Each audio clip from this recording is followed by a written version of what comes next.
He worked his company hard. They rehearsed every morning from 10 till 2, when he sent them home to learn their parts and rest before the evening's performance. He bullied them. He screamed at them. He mocked them. He underpaid them. But if they played a moving scene, well, he cried like a child, and when they said an amusing line as he wanted it said, he bellowed with laughter. He would skip about the stage on one leg if he was pleased, and if he was angry would throw the script down and stamp on it while tears of rage ran down his cheeks. The company laughed at him and abused him and did everything they could to please him. He aroused a protective instinct in them, so that one and all they felt that they couldn't let him down. Though they said he drove them like slaves, and they never had a moment to themselves, flesh and blood couldn't stand it. It gave them a sort of horrible satisfaction to comply with his outrageous demands. When he wrung an old trooper's hand, who was getting £7 a week, and said, "By God, laddie, you're stupendous," the old trooper felt like Charles Keene. It happened that when Michael kept the appointment he had asked for, Jimmy Langton was in need of a leading juvenile. He had guessed why Michael wanted to see him, and had gone the night before to see him play.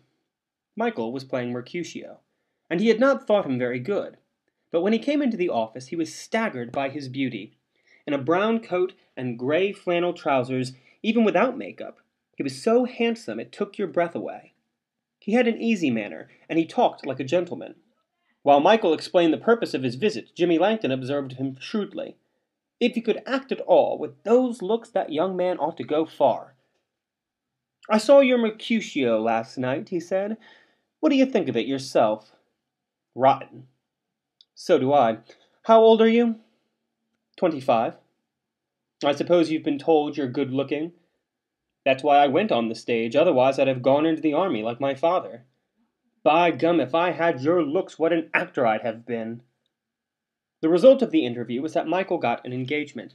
He stayed at Middlepool for 2 years. He soon grew popular with the company. He was good-humored and kindly. He would take any amount of trouble to do anyone a service. His beauty created a sensation in Middlepool, and the girls used to hang about the stage door to see him go out. They wrote him love letters and sent him flowers. He took it as a natural homage, but did not allow it to turn his head. He was eager to get on, and seemed determined not to let any entanglement interfere with his career. It was his beauty that saved him, for Jimmy Langton quickly came to the conclusion that, notwithstanding his perseverance and desire to excel, he would never be more than a competent actor. His voice was a trifle thin, and in moments of vehemence was apt to go shrill. It gave, then, more the effect of hysteria than of passion, but his gravest fault as a juvenile lead was that he could not make love.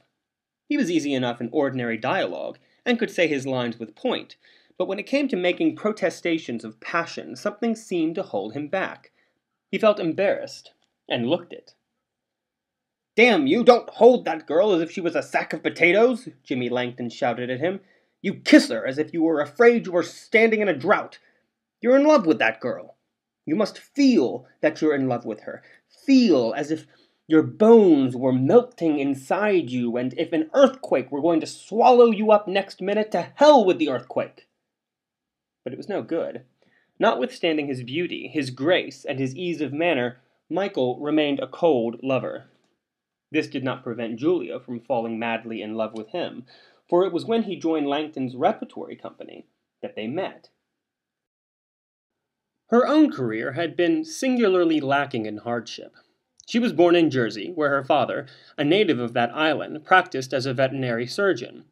Her mother's sister was married to a Frenchman, a coal merchant who lived in St. Malo, and Julia had been sent to live with her while she attended classes at the local lycée.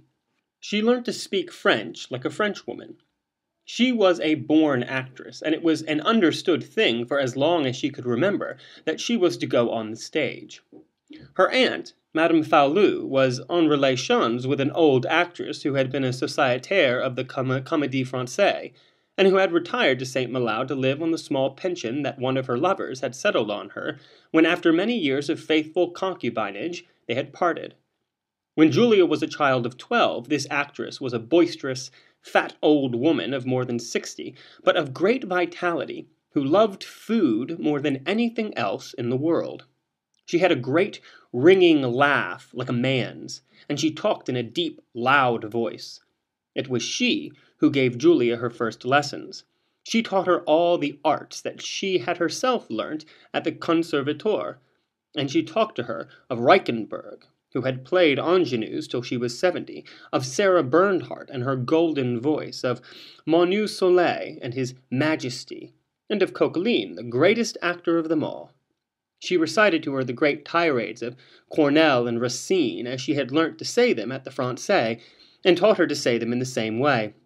It was charming to hear Julia in her childish voice recite those languorous, passionate speeches of Phaedra, emphasizing the beat of the Alexandrines, and mouthing her words in that manner which is so artificial and yet so wonderfully dramatic.